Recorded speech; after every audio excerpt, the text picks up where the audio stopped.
and welcome to Access Rhode Island. My name is Kate Brewster, and I'm the Executive Director of the Economic Progress Institute and host of this week's program. This year marks the 50th anniversary of the nation's war on poverty, and here to help us celebrate that and reflect on the victories and setbacks is Melissa Husband, Executive Director of the Community Action Partnership of Providence, one of the state's 8 community action agencies. Melissa, welcome to the show, and thanks so much for being here. And before we start, I want to congratulate you on your most recent award. I know there have been many this year, but you just received an award this weekend from the Coalition of 100 Black Women, yes, the I Am Woman Award. Yes, what is better than that? So congratulations, and thank you again for being here. Thank you. So there's a lot to talk about, but it would be great if you could just give us a 2-minute commercial about Community Action Partnership at Providence. You call it CAPP. Tell us a little bit about your mission and the range of services that you all offer. Well, CAPP's mission is to work in conjunction with the community to provide culturally competent services and programs to Providence residents in need so that we can help them in moving forward in economic self-sufficiency. And we have a lot of services and programs that we provide at CAPP. I noticed. Yes, we do. But overall, just to kind of bundle them, we really focus on obviously economic stability programs, emergency assistance, energy, senior programs, education. Those are the majority of the bundled programs that we do. Excellent. So before we talk in depth about some of those programs you just mentioned, I want to just talk a little bit about the creation and purpose of the community action agencies. We know they were part of President Johnson's war on poverty, as we said, and were designed so that local residents would really have a say in how those services were delivered. They could participate in making sure their needs were met. Yes. What is the state of economic well-being of Providence residents? I mean, you see people all the time. How are they doing? What are their biggest challenges that they talk about, biggest concerns? We see about 12,000 people a year at Community Action Partnership. Unique? And yes, yes. And we have seen a shift in the folks that we're seeing, actually. We're seeing a lot more people coming in that have never used our services and have never used the system in general. We're finding a lot of long-term unemployed residents. We're seeing a lot of residents that are losing their benefits, which has been very difficult. So now those folks are coming in for services. We usually have our folks coming through our heating assistance program, and at that time, our managers, our case managers and intake workers, they will do an assessment and then identify what their needs are outside of the heating assistance, and then they'll refer them to other departments, because a lot of times it's more than just the heating assistance that's needed. They'll need food, they'll need clothing. We also have a diaper distribution for folks that have very young children. So that at that time we'll then really try and figure out if case management is something that they need to help them long term, or if they really just need that one-time assistance to kind of get them on the right track until they get back on their feet. And I would assume that housing today is a huge issue for many people. I know that the CAPP doesn't necessarily provide housing assistance, but I'm assuming that consumes a lot of households' income. Yes. And they don't have much, they don't have as much to pay for food or other basic necessities. Correct. We do have actually, the past 2 years, we have had some assistance through a program at the United Way, where they have allowed us to provide some very minimal amount of housing assistance. And that is definitely something that is needed. It is dried up in Providence. People call us all the time, and there's not very much that we can do outside of referring them to churches, small nonprofits that might have $50, $60 to provide. But it is definitely a need to be able to help people with their rent and mortgage payments.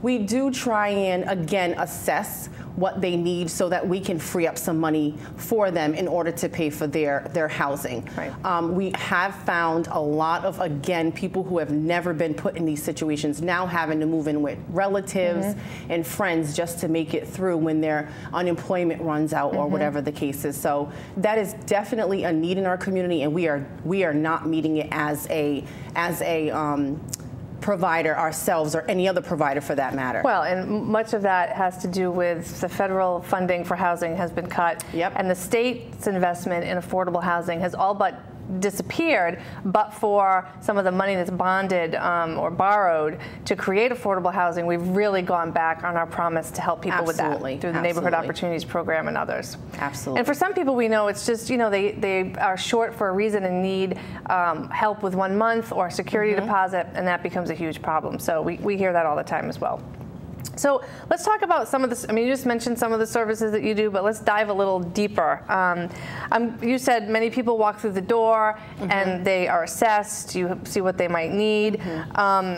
One of the things that we know that CAPPs do uniquely, or the community agencies, is administer LIHEAP, so Low-Income Heating Energy Assistance Program. We had a terrible winter. I'm sure the oil bills, if you have electric heat or whatever form of heat you're using, you are paying a lot more this year. Absolutely. So what do you all do when people come in for help with that, and how is that funded and administered and paid out? Well, it's funded by the federal government, obviously, but it does funnel through the state, the Department of Human Services.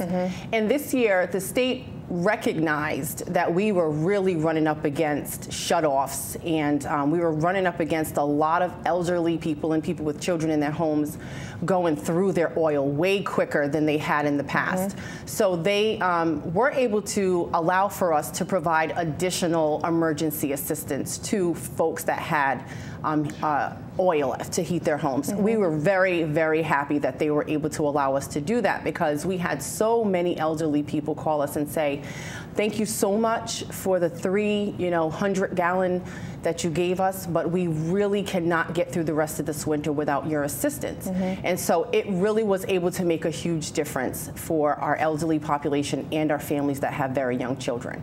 I assume we'll be watching closely to see whether enough money is set aside next year. And then there's the issue of electricity and those shutoffs, and it's just utilities have really become a big part of people's budgets. It is, and it's really difficult because with the electric and gas, they will receive a shutoff notice and they panic, even though the CAPP staff have ensured them that they will be receiving services, through LIHEAP. But, a lot of times we just have to coach them through it and explain to them that it will hit their account. So a lot of times it is people just panicking, not really understanding how the process works.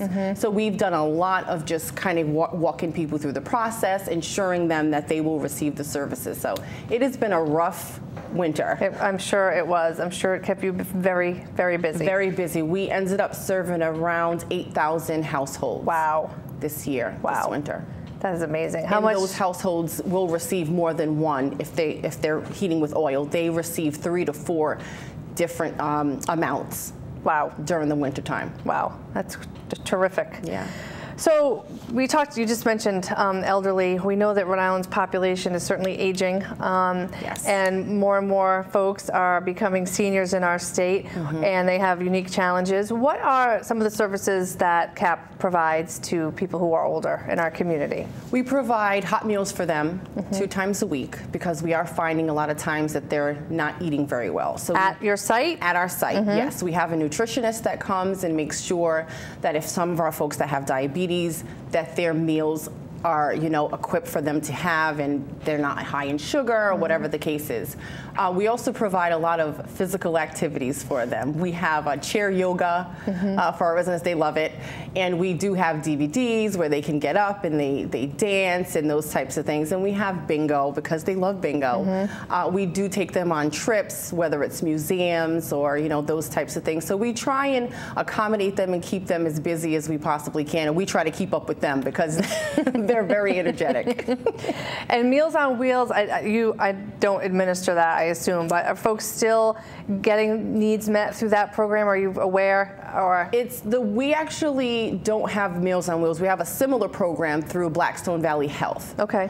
It's exactly like Meals on Wheels. It's just a different vendor, but they do an amazing job with assessing our seniors and making sure, again, that they're getting nutritional meals. Excellent. Yeah. Great.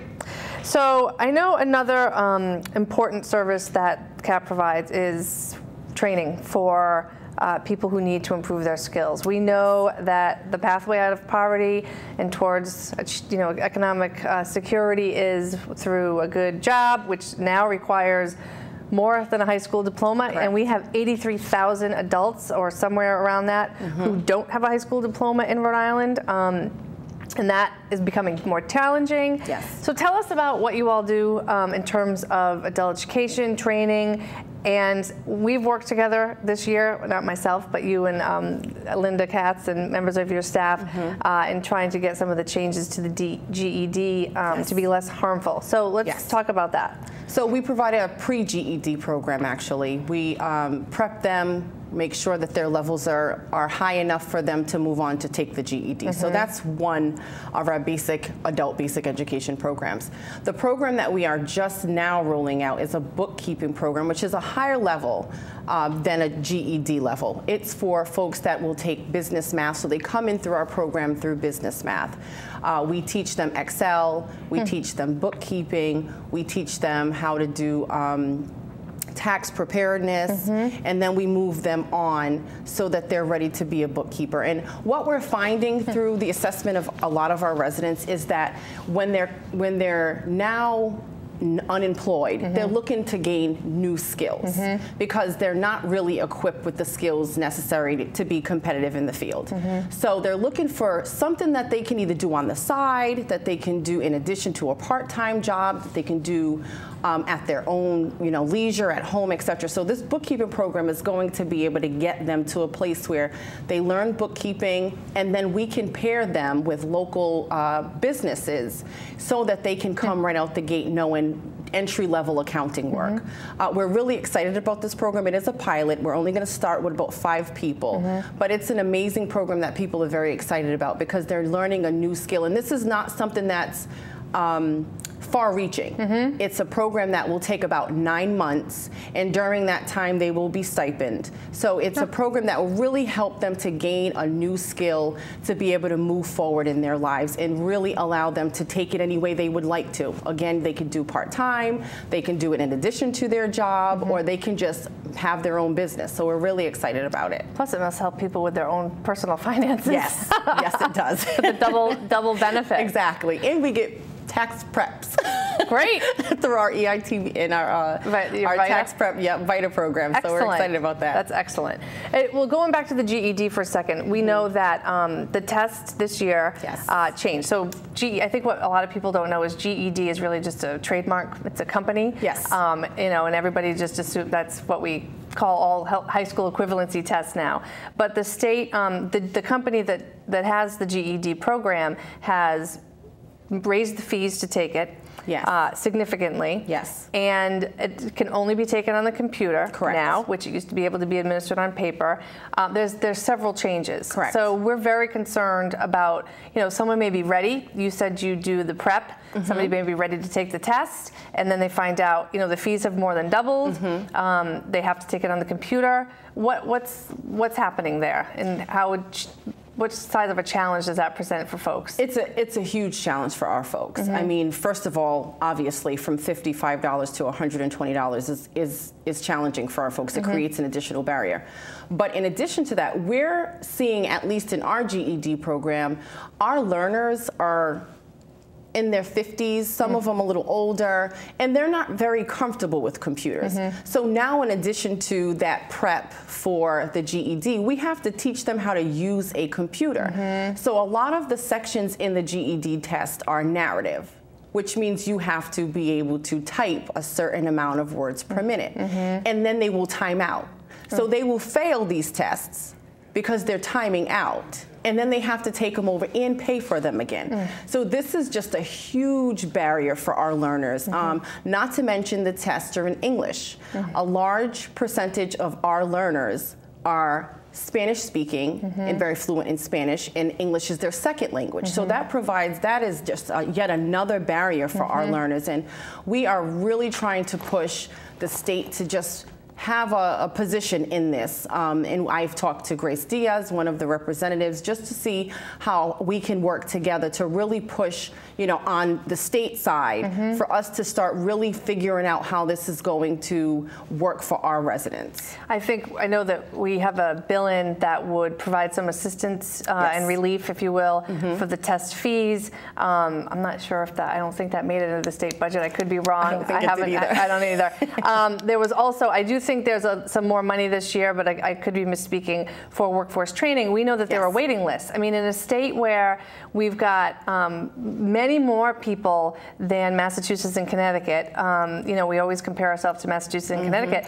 We have a much greater percentage of folks who do not have a high school diploma. Correct. And need some education and training. And if we really are going to be competitive, that's where we have to start. Right. And we've got people waiting. And those are the ones that are willing to put themselves on the list. Exactly. So we've been saying put some more money towards this to free up those waiting lists. And I assume that would be a big help for organizations like yours. That sure would. That sure would be a big help. Yeah. So in terms of the ESL, do you all offer ESL classes as well, English as a second language? We do not. Because of the area that we're in, there are a lot of ESL programs. Right. And so we did not want to duplicate Excellent. services. That's always a good thing.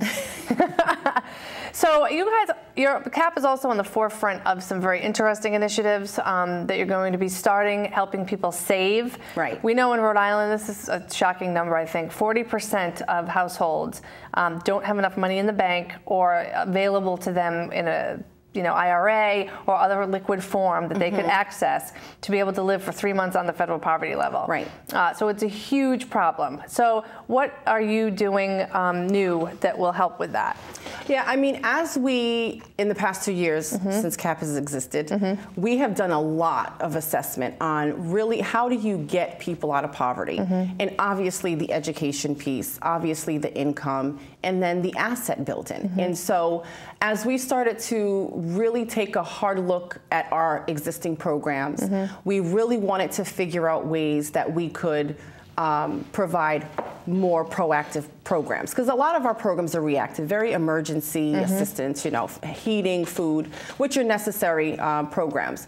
So we decided that we wanted to do the IDA program, which is the Individual Development Account, and we don't have programs like that one in Rhode Island. I know some of the housing agencies have some for their very specific population, but nothing really open to the public. And so we were able to have a conversation with our state funder for our legislative grant to ask them if we could use a portion of our grant for this IDA program. And it is a match savings program. And basically what it does, exactly what it sounds like, for every dollar that our resident saves, we match it. Wow. And however, it can only be used for one of three things. It can be for post-secondary education, purchasing their first home, or opening their own business. And the checks would go to the third party. So it's not something where they could just take the money out and use it, for whatever they want. Attached to it, though, is a case manager in up to a 2-year commitment for that plan. And what the case manager basically does is, if it's a first-time home buyer, they walk them through what the process is. And they make the connections along with the resident to first-time home buyer class, to what does it take to maintain a home, your credit, all of those things. And we don't necessarily provide all of those services, but it's the case manager's responsibility to connect them with those services so that they're successful and keep them on task. Along with obviously making sure that they're saving their money. And so they'll have a goal. If they want to save $2,000 in that year, then we match the $2,000. Wow. We do encourage them to save all of their earned income tax credits or dollars or their tax dollars, so that we can match a higher amount. But sometimes, they have to pay their bills, so they'll take half of it and put it in savings, and the other half to pay off bills. But either way, they're saving money and really trying to reach their goal. Is there a maximum amount that you will match in a given year? $3,000. Wow, that's amazing. Do you know, based on people who have been using it so far, what their primary reason to save has been? Has it been the house, the business, or college? Which? Oh, education. Education. Education. College. Education. For their children? Yes. Yes, education has been it. Excellent. Wow, and you guys are a VITA site. Correct. Can you talk a little bit about that? We have a earned income tax credit at the federal level that can really help people at the end of the year. Big one-time expenses, and then we do have a small state earned income tax credit. That's all going to change too, but we won't talk about that now. So what can someone do to get help? I know it's outside the season. It is. But it's still important for people to know that when tax time comes around, they can come to a VITA site. They can. So our VITA site is at the Elmwood Community Center, and the staff are there and available to walk anyone through what the process is and what they should be keeping track of, etc. We also have all of our case managers at CAPP are certified financial literacy workers. So if they need someone to walk them through budgets or walk them through, you know, how do I get my credit, etc., all of our case managers are equipped to do that. But they can come in and walk right through the doors and say, I just really need assistance on this, or for someone to explain to me what I need to be doing in preparation for next year's tax season. Excellent. Well, we talked a little bit earlier about the fact that CAPPs were created really not only to provide terrific services, which you all are doing, but also to empower residents to have a strong voice. And you have been doing a lot of advocacy work. I know we were both, you hosted with the congressional delegation from Rhode Island a press event earlier this year, pushing for a higher minimum wage. And you've been doing a lot of work in trying to educate policymakers about the needs of residents with the folks you're working with. Tell us a little bit about how you've been going about that. Well, I mean, outside of speaking to your staff, who have been great, we've also reached out to RICAN, especially around, obviously, so what's education. RICAN? Just remind people. It's an advocacy organization mostly around education, K through 12 education, and they're amazing. I mean, we've been having conversations about how CAPP can really be in conjunction or collaborating with them on some of the policy issues that they're going to be focusing on for the next season or the next session. So we're really excited about that. We recognize how important it is for our Providence delegation to understand what we do and how we do it, and for them to understand how many of their constituents we are reaching. So we did have an open house just for our Providence delegates. They came in, they did a tour of the building, we introduced them to all the staff, we explained to them all the services and programs we provide, but we also provided them with a very individualized one-page one-pager basically explaining which services we provided in their area and how many of their constituents we serve. And then we had individual stories from a constituent in their area, just so they really understand how our programs and services impact their constituents in their area.